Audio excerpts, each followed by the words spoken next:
Assalamualaikum warahmatullahi wabarakatuh. Bagaimana kabarnya teman-teman semua? Semoga teman-teman selalu diberikan kesehatan dan juga keselamatan oleh Allah Subhanahu wa taala. Amin ya rabbal alamin. Bertemu kembali bersama Ustazah Diva pada pembelajaran adab.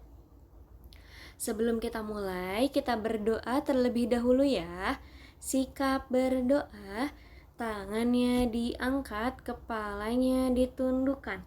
Membaca basmalah bersama-sama. Bismillahirrahmanirrahim. Dengan menyebut nama Allah yang Maha Pengasih lagi Maha Penyayang. Doa sebelum belajar: Rabbi zidni ilman warzuqni fahman. Ya Allah, tambahkanlah ilmu kepadaku dan berikanlah aku kefahaman. Amin. Kita bahas ya. Kali ini Bu Diva akan menjelaskan mengenai adab sholat. Kita simak bersama-sama ya. Sebelum itu, Bu Diva izin menjelaskan terlebih dahulu pengertian dari sholat.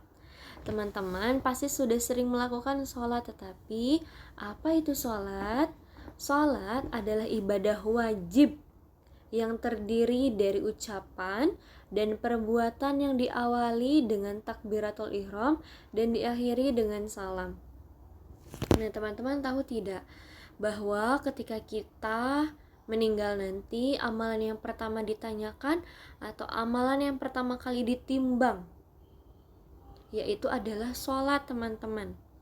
Jadi insya Allah ketika kita sering melaksanakan sholat, ketika kita mengetahui bahwa sholat itu penting dan kita melakukannya, insya Allah perbuatan kita pun akan sama baiknya juga. Ketika teman-teman sedang tidak mengetahui bagaimana, ketika teman-teman ingin merubah kehidupan teman-teman, ingin merubah pola kegiatan di rumah, yang pertama kali harus teman-teman ubah yaitu adalah ketepatan waktu sholatnya. Adab sholat. Yang pertama adalah sholat tepat pada waktunya, sesuai dengan hadis riwayat Muslim yang artinya kerjakanlah sholat tepat pada waktunya. Nah, ini yang sudah Ustazah Diva sampaikan, bahwa ketika kita menempatkan sholat pada waktunya dengan tepat, ketika sudah azan kita sudah siap untuk melaksanakan sholat, insya Allah kegiatan-kegiatan kita pun akan menempatkan waktunya sendirinya. Ketika kita terbiasa untuk disiplin kepada ibadah kita, terhadap tanggung jawab kita, insya Allah kegiatan-kegiatan lainnya pun kita akan terbiasa untuk disiplin waktu juga. Yang kedua yaitu meletakkan kedua tangan secara bertumpuk, yaitu tangan kanan berada di bagian atas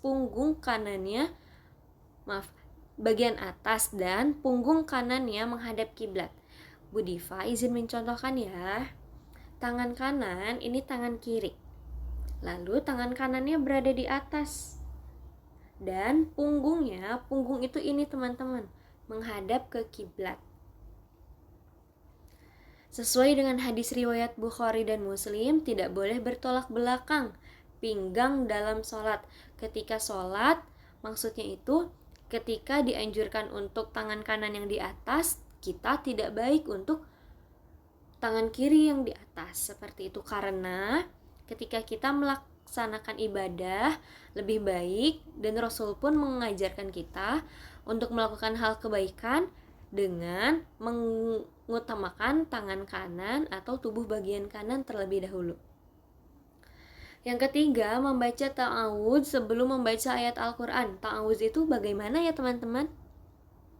A'udzu billahi minasyaitonir rajim. Selanjutnya, yang keempat, membaca ayat Al-Quran paling sedikit 3 ayat setelah membaca Al-Fatihah. Nah, ini ada hadisnya. dan mendapatkan kesunahan membaca Al-Quran dengan membaca satu ayat, bahkan setengah ayat jika maksudnya dipahami, menurut pendapat yang lebih unggul. Akan tetapi yang lebih utama membaca paling sedikit 3 ayat. Nah, teman-teman bisa mencari surat mana yang terdiri dari 3 ayat atau lebih. Ketika teman-teman membacanya lebih dari 3 ayat, itu akan lebih bagus. Yang kelima, membaca Al-Fatihah ayat demi ayat. Ini maksudnya adalah ketika kita membaca Al-Fatihah yang ayat pertama, Alhamdulillahi Rabbil Alamin. Nah, itu kita beri jeda dulu. Lalu dilanjut. Ar-Rahmanir-Rahim. Nah, nanti dijeda lagi lalu dilanjutkan kembali. Sehingga setiap ayatnya diberi jeda. Agar apa? Karena ketika kita membaca Al-Fatihah ayat demi ayat, itu Allah pun akan mendoakan kita. Kita sedang berbicara dengan Allah. Artinya Allah akan menjawab ayat demi ayat Al-Fatihah kita. Selanjutnya, mengucapkan amin setelah membaca Al-Fatihah. Selanjutnya, saktah atau berhenti sejenak pada 2 tempat, yaitu setelah bertakbir hingga membaca Al-Fatihah. Yang kedua, setelah membaca Al-Fatihah dan surat ketika akan ruku. Sehingga ketika kita memulai takbir, Allahu Akbar, kita berhenti terlebih dahulu, lalu kita lanjut untuk membaca Al-Fatihah. Lalu selanjutnya, ketika kita sudah membaca Al-Fatihah dan surat Al-Quran, kita berhenti sejenak dulu, lalu kita mulai untuk ruku. Selanjutnya, tumaninah atau tenang dalam setiap rukun sholat, seperti hadis riwayat Bukhari dan Muslim. Kemudian rukuklah sampai benar-benar ruku dengan tumaninah. Lalu bangkitlah hingga kamu berdiri tegak. Setelah itu sujudlah sampai benar-benar sujud dengan tumaninah. Lalu angkat untuk duduk sampai benar-benar duduk dengan tumaninah. Nah, artinya tumaninah ini ketika kita melakukan perpindahan gerak ketika sholat, kita harus tenang agar ketika ruku, posisi ruku kita pun benar, ketika sujud, posisi sujud kita pun benar. Selanjutnya, khusyuk sesuai dengan Quran surat Al-Mu'minun ayat 1-2 yang artinya, telah beruntunglah orang-orang yang beriman, yaitu mereka yang di dalam sholatnya khusyuk. Nah, sebelum ada kiat-kiat untuk khusyuk ini, yaitu sebelum kita mulai sholat, alangkah baiknya kita ikhlaskan diri kita dulu untuk melaksanakan sholat. Lalu kita berserah diri bahwa kita beribadah itu hanya untuk Allah. Kita hanya memenuhi kewajiban untuk Allah sebagai umat muslim. Yang selanjutnya yaitu sunnah menggunakan sutrah ketika sedang sholat. Sutrah itu apa? Sutrah itu adalah penghalang, teman-teman. Sesuai dengan hadis riwayat Ibnu Majah yang artinya apabila salah seorang kamu sholat, hendaklah menghadap sutroh atau mendekat ke sutroh. Maksudnya ini bukan menghadap sutroh, tetapi sebaiknya lebih baik ada sutroh. Kita tetap menghadap ke kiblat ketika sedang sholat, tetapi dianjurkan untuk menggunakan sutroh. Khawatir ketika kita sedang sholat ada orang sedang lewat, seperti itu kita menggunakan sutroh, yaitu untuk menghindari agar orang berlalu lalang, berjalan-jalan di depan orang-orang yang sedang sholat. Nah, Ustazah Diva punya proyek untuk teman-teman, yaitu tuliskan adab-adab sholat yang sudah kamu ketahui. Pastikan teman-teman ketika menonton tadi diingat-ingat kembali, lalu teman-teman tulis kembali. Sampai sini. Apabila ada pertanyaan mengenai proyeknya, teman-teman boleh bertanya kepada Ustazah Diva melalui chat pribadi WhatsApp ya. Kita tutup dengan membaca hamdalah bersama-sama. Sikap berdoa, tangannya diangkat, kepalanya ditundukkan.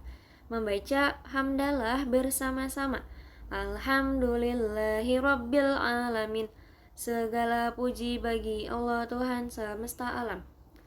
Doa penutup majelis. Subhanaka Allahumma wa bihamdika asyhadu an la ilaha illa anta astaghfiruka wa atubu ilaik. Wassalamualaikum warahmatullahi wabarakatuh. Sampai jumpa pekan depan.